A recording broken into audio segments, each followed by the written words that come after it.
The blanket of pure white snow seemed to sparkle in the early morning light. The pack house was buzzing with excitement about the upcoming festivities. Tomorrow was my birthday, not that anyone cared or even remembered, because it was also the birthday of the Thorn Triplets. The Thorn Triplets were the pride and joy of the Winter Moon Pack. They were the sons of Alpha Romeo Thorn. They were filthy rich, devilishly handsome, and disgustingly arrogant. All the young she-wolves adored them wholeheartedly and stroked their egos on a daily basis. I was cursed to share a birthday and a home with them. Though not the best written, this introduction managed to sink its claws deep into me, grabbing my attention. It was my first advertisement for the app known as Dreame, or Dreame, and boy did I not know what I was going up against. Werewolves were my favorite cryptids, wolves have always been my favorite animals, and I was totally Team Jacob when Twilight first came out. Somehow, though, the Twilight Saga managed to bring together a community of primarily women with one common goal: right werewolf smut. While some minor details vary depending on the story, you can expect the following to be true of almost every erotic werewolf fiction. 1. The werewolves could shift at any time, not just under the full moon. 2. Werewolves are given soulmates, sometimes multiple, whom are discovered via scent. 3. The alpha, typically male, is balanced out by his partner the Luna, who is typically female. 4. Other ranks include betas, the alpha second in command, gammas, the third in command, warriors who protect the pack, omegas who are usually treated as maids or servants, and rogues who are seen as evil scum. 5. Werewolves can mind link, and sometimes their wolf is a separate being they can telepathically communicate with. 6. The alpha, beta, gamma, and their families live in a huge mansion known as the Pack House, which includes quarters for the omegas, a hospital, and common areas for pack use. 7. Werewolves are unable to shift, mind link, or scent their mate until they come of age, which is typically age 18. And finally, 8. Werewolves and vampires are mortal enemies. Witches are also seen as untrustworthy. As I said, these details tend to vary from author to author, and Joanna J, the author whose intro I read earlier, is no exception. Joanna J takes her world building a step further, however, and posits that the werewolves live in a parallel dimension to ours, though some are known to cross over and mingle with humans.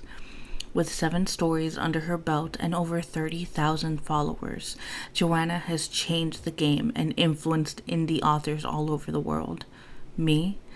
While her stories didn't get me writing, they certainly encouraged me to consume more werewolf fiction on Dreame than any other platform. As such, I've decided to rank and review the stories I've read, beginning with the one that started it all for me, Her Triplet Alphas by Joanna J. The story begins and we are introduced to Chastity the Charity Case, a girl on the eve of her 18th birthday, which she shares with the alpha triplets Alex, Felix, and Calyx. Yes, those are their actual names from the story. Anyway, the triplets have been tormenting Chastity since she was abandoned by her parents and left on the pack house steps at 9 years old. Since her parents incurred a huge debt, the Alpha and Luna force a literal child into servitude as a means of paying it off. Chastity cooks, cleans, and assists the party planner with decorating the home for whatever the occasion may be. It turns out that Chastity's 18th birthday coincides with the triplets' 21st, which in their pack means that Chastity will get her wolf the same time the triplets will be given their shared alpha title. I'm not sure how sharing the alpha title works when the entire point of an alpha is that there is one top dog or wolf, but I digress. She walks to school in the snow since they live near the North Pole, and she only wears hand-me-downs. So the poor girl cooks, cleans, and lives with her bullies, all while attending her final year of high school. She has no social life since most of the popular kids make fun of her and call her Charity, a trend started by, you guessed it, the Thorn triplets. According to the deal between her and the Alpha and Luna, once Chastity turns 18 and graduates high school, the rest of her debt will be forgiven and she will be free to leave. I bet you can guess what's going to happen next. There's a certain rhythm that comes with reading these stories, so you can usually guess the main plot. It's the B and C plots that sometimes catch you off guard and make these stories so entertaining. Anyway, if you guessed that Chastity would discover that she was mated to the Thorn triplets, then ding ding ding, correct. And she is rightfully freaked out because if they put her through so much abuse growing up, then she shouldn't bother giving them a chance, right? Right? Wrong. Chastity is sucked in by the triplets' charms, by Alex's hard-working nature, Felix's playfulness, and Calix's sweet flirtations, and she begrudgingly gives them a chance. She loses her virginity to these guys, gets knocked up with their triplet babies, and lives happily ever after. Well, not exactly. There's that whole B plot where Chastity and the triplets try to locate her parents, and it turns out they were kidnapped by some psycho werefox who gains a tail for every life she takes. Chastity and the triplets defeat the werefox, rescue her parents, and then comes the C plot. Chastity and the triplets attending therapy with their respective parents in order to overcome the trauma she endured while in the Alpha and Luna's care. There's also a brief incest scare when it is revealed that Chastity's father was related to the triplets' mother, but it turns out they were thankfully only related by marriage, so no harm, no foul. What are my thoughts on this story? Well, to be honest, it's not the best written piece of literature. I'm not bothered by simple mistakes such as spelling or grammar, so that isn't what I meant. No, I meant that this story is guilty of what many werewolf smut stories are guilty of, telling instead of showing. In creative writing, the process of showing is viewed as superior, a sign that a writer is good at what they do. Anyone can tell a story. So-and-so did this, so that happened. However, it takes skill to show the story by engaging the reader's senses.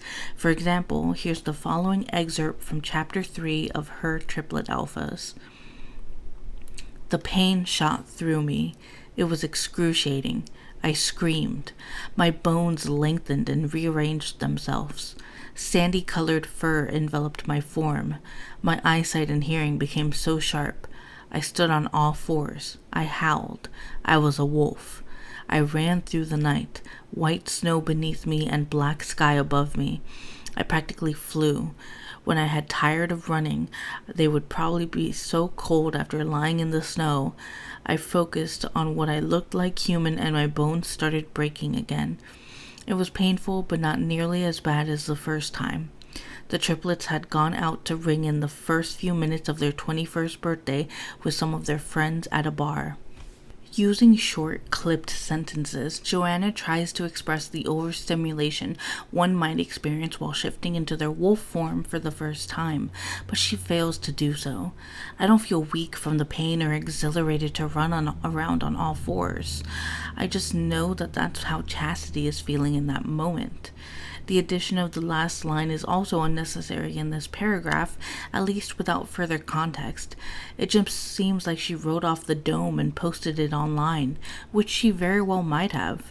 Again, no shade to Joanna J. A lot of Dreame authors are guilty of this, and I'm no exception. I still try to avoid telling when I can show, but some scenes slip through the cracks. Another issue is the pacing. For the first few chapters, things are running smoothly, but things quickly begin to escalate once Chastity and the triplets discover they are mates. Joanna tries to stagger their progress by making Chastity moody, with her mood swings and PTSD forcing her would-be suitors to take one step back, only to jump ahead 5 steps in the next scene. Speaking of scenes and pacing, another weird thing Joanna J does is, after completing her book, she followed it up with the same story, only from the triplets' perspectives. You heard me right, she pulled a Stephanie Meyer. This delivers far more creative sex scenes, along with my most favorite chapter of all, titled Rolling in the Hay with Chastity. Here's an excerpt from this masterpiece of a scene. Christmas Eve was awkward as fuck. This sucked. Ma and Pa were loud and drunk. Those were Dad's crazy-ass parents. Despite being raucous, they had the nerves to be snobs, too. That made no sense. Mom's father was here with wife number 3, I believe. She was way too young for him, and they were not even fated. She had to be about 30 or a young-looking 40, and grandfather was an old fart. I sighed. Chastity came into the room from the kitchen. She sat next to me. Thank God. Salvation in the form of my beautiful mate. Let's sneak out and make out, I said in her mind. Her cheeks reddened. Pretend you're going to the bathroom, I said. Ma and Pa, do you still have that ranch down in southern wolf country? Asked Calyx. Pa nodded, his mouth full of turkey leg meat. Yes, it's beautiful, Snookers, cooed Ma. She had weird nicknames for all of us. Snookers, Much Bunch, and Mayor need to come visit, Veronica, said Ma to our mom, who was named Ronnie, which was not short for Veronica. Snookers was Calyx for God knows what reason. Alex was Mayor because he was always in charge, even when we were little. I was Munch Munch because I had been a greedy little boy and would wolf down Ma's food at visits. Ma, you know my name isn't short for anything. It's Ronnie, said Mom, her smile plastered on her face. Oh, okay, sure. Send the boys down to Viper Moon so we can have a fun old time on the ranch, said Pa. Why live in Viper Moon when you used to be Alpha of Winter Moon, Dad? Asked Dad, looking annoyed at Pa. I don't live there, sonny boy. You know that. I just have my ranch down there. My house is here. You don't visit even when I'm there, though, so what's it to you? Snapped Pa. Burn. Pa was roasting Dad. Why would you name your daughter Ronnie and not have it be short for Veronica? Asked Ma, looking at Grandfather, Mom's dad. Grandfather frowned, but did not want to sass the former Luna, even though his daughter was the current Luna. Her name is Ronnie. The love of my life named her that, he said pointedly. Pa nodded. I like the name. Vicky, your name isn't even short for Victoria, so you have no leg to stand on, said Pa to Ma, roasting her instead of his son. Who is this little one again? Asked Pa, looking at Chastity. Chastity, I said. Chastity. She's not my granddaughter, is she? Asked Pa. No, Pa, you just have 3 grandsons here, said Alex, but Chastity will be your granddaughter-in-law one day, hopefully soon. Oh, really? Asked Ma. She looks so young. I was young when I got married. Claudia, didn't you used to be the housekeeper here, and look at you now, almost the lady of the house. You must be thrilled, said Ma, calling Chastity Claudia. Chastity did not even correct her. She gave no fucks. May I be excused? Said Chastity, looking at my mom and dad. You don't have to ask. You're taking over this place. You should just get up and go. A Luna should not ask for permission. She should be bold, lectured Pa, making mashed potatoes fly all over the place when he slammed his fork down to make a point. Alex wiped mashed potatoes from his cheek. Calyx picked some out of his hair. I knew better than them and sat far as fuck from Pa. Chastity took Pa's advice and just got up and left the dining room without further ado. I got up to follow her. Wait! Yelled Pa. Fuck. What, Pa? I asked, sitting back down. Munch, greedy boy like you leaving dinner early. You want to go roll in the hay with that there girl, said Pa, pointing his fork at the door through which Chastity had exited. You want great grands, don't you? I said, shrugging. Grandfather looked horrified. His super young third wife giggled and looked hungrily at me. Ugh. Ma clapped her hands. Munch is something else, said Ma.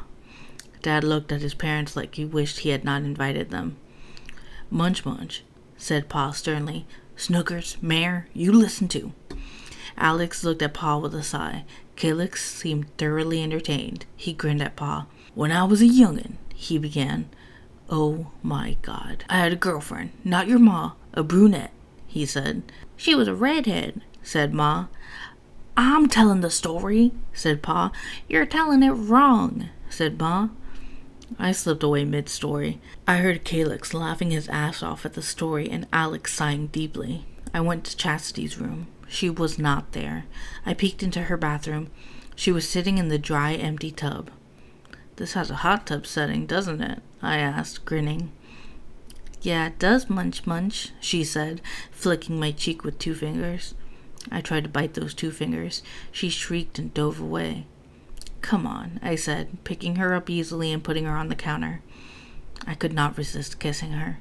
She smelled amazing. I was standing between her legs as she sat on the counter. We held each other tightly, kissing until we were both breathless. "Pa thinks we're rolling in the hay," I said to her.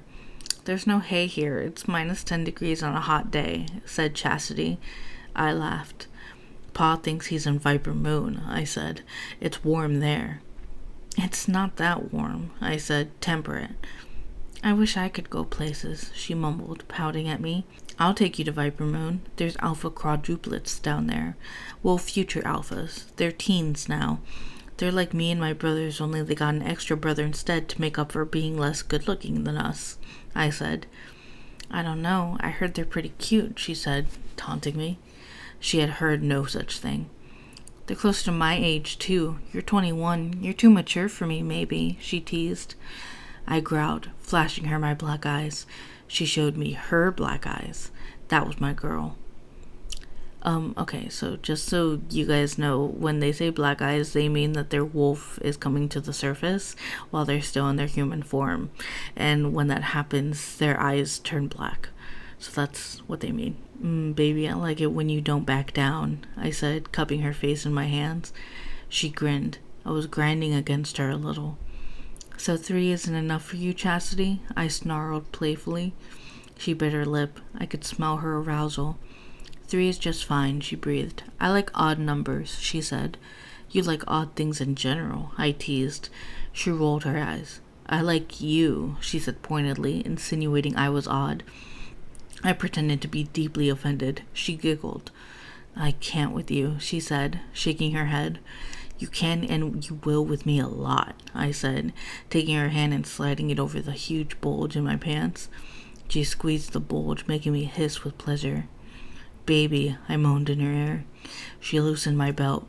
She slipped her hand down my pants. I pressed my forehead against hers, waiting for her to touch me. Someone banged on the door loudly, making us both jump.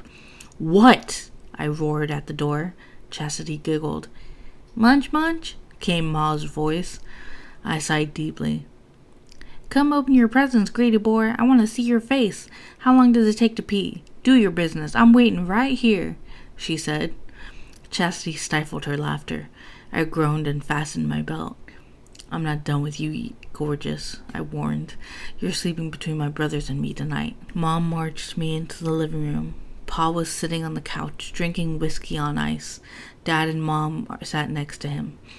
Alex and Calix were sitting on the floor with wrapped presents in their laps like children. "Sit with your brothers," instructed Ma. "Get the camcorder, Victor," she said to Pa. "Camcorder in this day and age?" asked Alex, grinning. Pa pulled out his iPhone. "I got a camcorder on this here cellular phone," Pa informed us.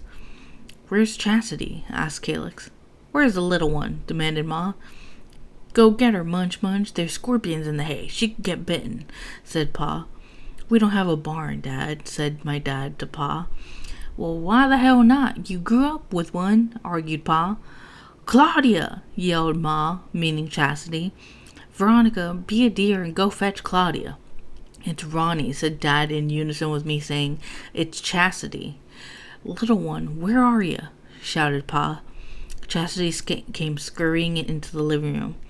"You stay away from that barn, Claudia," scolded Pa. "There's scorpions in the hay. That's how I spent a Christmas in the hospital when I was a youngin'." "Dad, we don't have a barn," repeated Dad.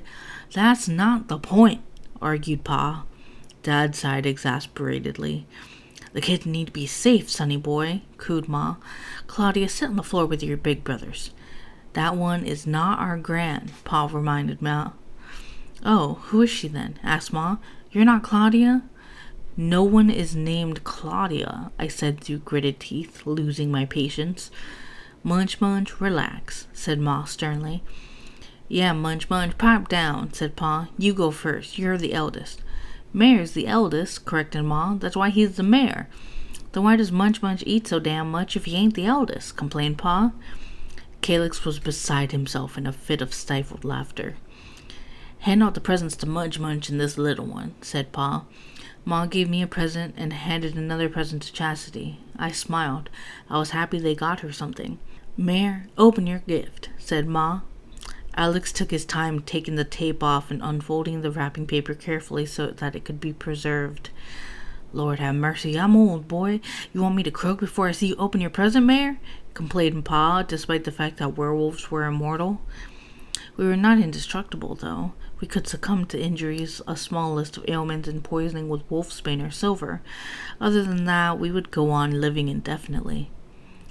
Relax, Mayor likes things orderly, said Ma. Why aren't you filming?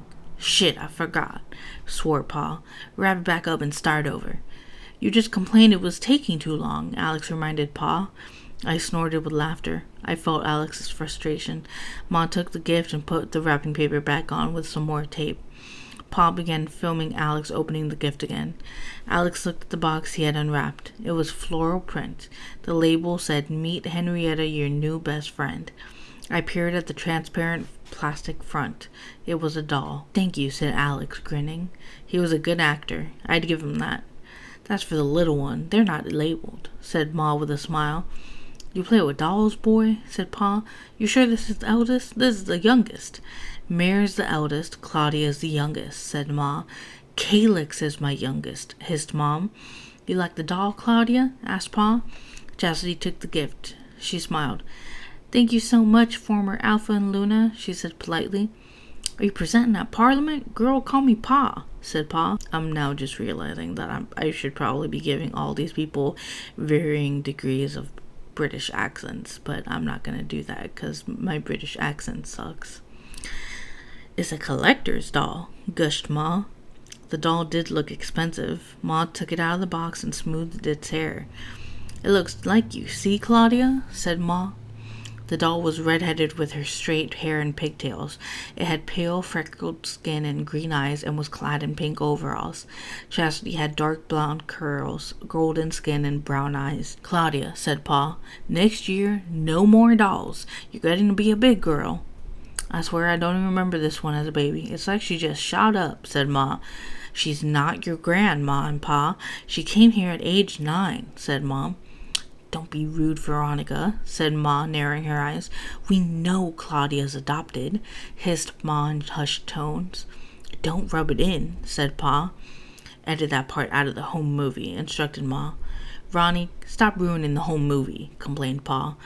Chastity is not adopted, quarreled Dad, getting defensive over Mom. Sonny boy, go get me some more whiskey. Where's this man's whiskey? Said Pa, pointing to Mom's dad. No thanks, chuckled Grandfather. I'll have a glass of white wine, said our super young step-grandmother. Nothing for her yet. She's not the drinking age yet, said Pa. Don't be ridiculous, Pa, laughed our prepubescent step-grandmother. I'm 32. You told me you were 40, said Grandfather under his breath. Dad went to fetch the whiskey with a sigh. Chastity actually seemed quite pleased with her doll. I opened my present next. It was a spider-like contraption that walked all over your body to massage you. Cool, I exclaimed in earnest. That's for Mayor. He's the eldest and the most stressed out, explained Ma, taking my gift and giving it to Alex. You can borrow it any time, Felix, offered Alex. Thanks, big bro, I said. Felix is a stupid name, said Pa out of nowhere. My inner wolf snarled. What's wrong with it? I demanded. I wanted you named Alexander, complained Pa. He's named Alexander, said Ma, pointing at Alex. He's not. He's named Alex. Like my name, it's not short for anything, explained Mom patiently. Snookers, it's your turn, cooed Ma.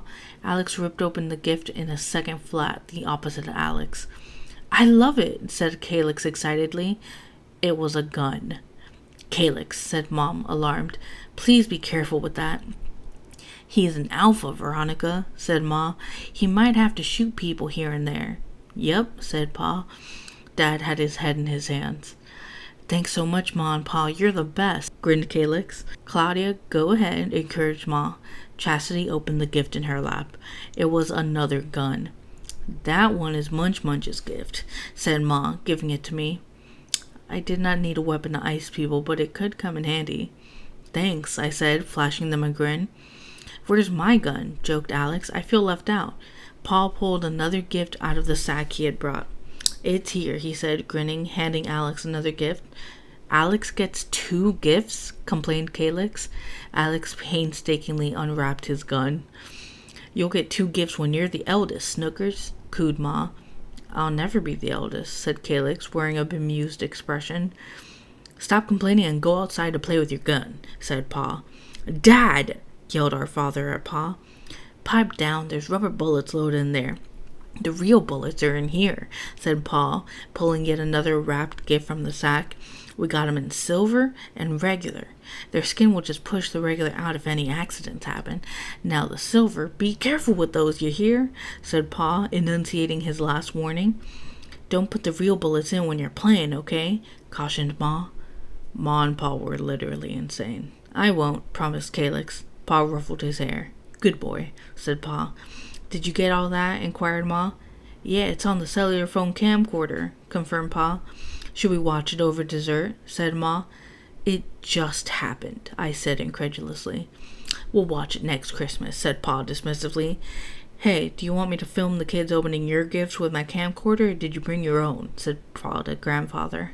That scene never fails to make me crack up. I'm honestly surprised I was able to read it without breaking character. Still, that in and of itself should sum up this story. It may be lacking in some aspects, but it's not lacking in charm or explicitly incestuous werewolf scenes.